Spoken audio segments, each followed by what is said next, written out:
Hi, thanks all for joining me on Sealed for Good this week. We're going to talk about winter and waterproofing. And from all reports around the country, it's been pretty much a cold snap over the last month or two, and has created a lot of talk and discussion out there amongst tradesmen, builders, even some specifiers out there. Probably not as much rain as what we'd like. Well, not as much. Some people might think they're getting lots of it, but the cold weather and winter months come around and they can change the nature of the way products work. But it's not just about the product. What's more important is what happens when temperatures get too cold. It's the surface that changes. And this is one that I stress a lot when I talk to people when we do training. A lot of people look at the temperature. They'll get their iPhone out and they'll go, oh, it's 15 degrees today, it should be okay. But what you're forgetting is the surface temperature. And it's so critical. And I can tell you, when we do our laboratory tests, it always comes up. And if you read our data sheets, we always refer back to surface temperature. Just the same as in the summer, you can have a 30-degree day, but when you're up on a roof, it could be 40 plus on the surface. Same with surfaces for whatever you're doing, both internal and external. And do not underestimate the surfaces inside. So new homes being built, obviously insulation's not in yet. That cold concrete or the cold substrate, temperature might be sort of 10 outside in the mornings. That's if you're not in Melbourne where it's really cold, and Tassie and Adelaide at that time of year.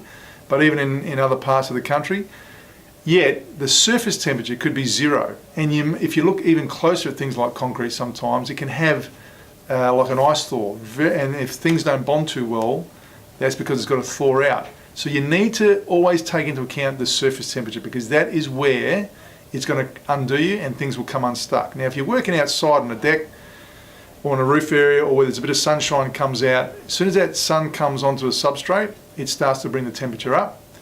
But inside, that's not going to happen.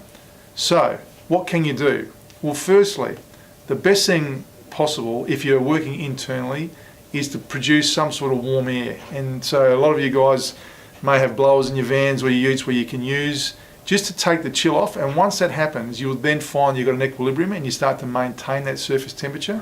And it's more when the membrane goes on the substrate. Afterwards, when the temperature starts to drop again, if the membrane has adhered and starts to set, it might take longer to cure, but at least it's bonded properly to the substrate when it was at the right temperature. If you're outside and you're in an area where it gets cold, and I've seen a lot of retaining wall situations where this happens, and it stays in the shade the whole day and no sun gets on it, and how do you bring that surface temperature up? You can use a blower outside, but those of you that have been using sheet membranes or might have a torch, even some sort of hot application to the substrate to get some warmth into it. It doesn't need to be intense, just to get some warmth into the substrate. You'll find that takes the chill off that surface. You don't want to be going onto a hot surface, but just to get that cold off of it, and then you apply your membrane, and you'll find that will, or your primer, that will actually get to where you need it to be, and you can follow through from there. Now, situation with liquid membranes. What do you do when you do have these cold snaps, and there could be situations where the day just won't get above 7 or 8 degrees in some applications? If you've got a liquid membrane, if you're using things like our Gripset 38 fast cure or any of a rapid cure nature, you're going to understand that it's still going to be drying time less than what it would normally be in ambient temperature, which is normally around 20 degrees C. And this also happens with humidity, but let's stick with the cold at the moment. So what you need to understand then is that when you are doing that, you allow for that additional time. So if you've got a flood test in the plan, you may need to take longer out to do the flood testing, because it's just not going to cure as fast as what it's intended to do. The other alternatives are, and a lot of times people forget this, is to use cementitious system. And you can get a really good cementitious membrane for both internal and external areas.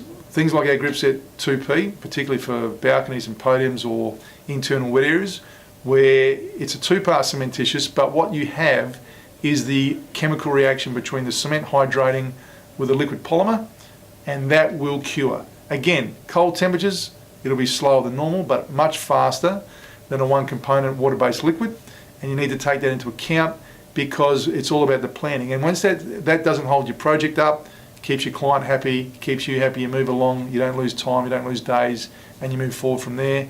And C1P is another option for you for applications externally where they're suited for. But you just can't try and play God and just try and change the temperature and make it work for you. You've really got to be understanding of what you are dealing with. So in the winter months, if you don't have a surface temperature measure and you know what this ambient temperature is in the room or outside, you only need to put your hand on the substrate and realise, particularly on floors where the cold drops, it's going to be colder there.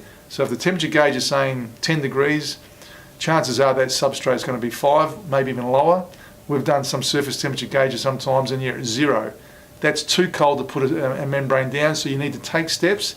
If you're going to do waterproofing right, get this piece understood and make winter a period of time where you can put that Gripset beanie on, you can set that up on the screen now, and move forward and get that job done. Any questions or jobs you want to show us on this one, throw them our way. Thanks for joining us again. I'll see you in the next episode.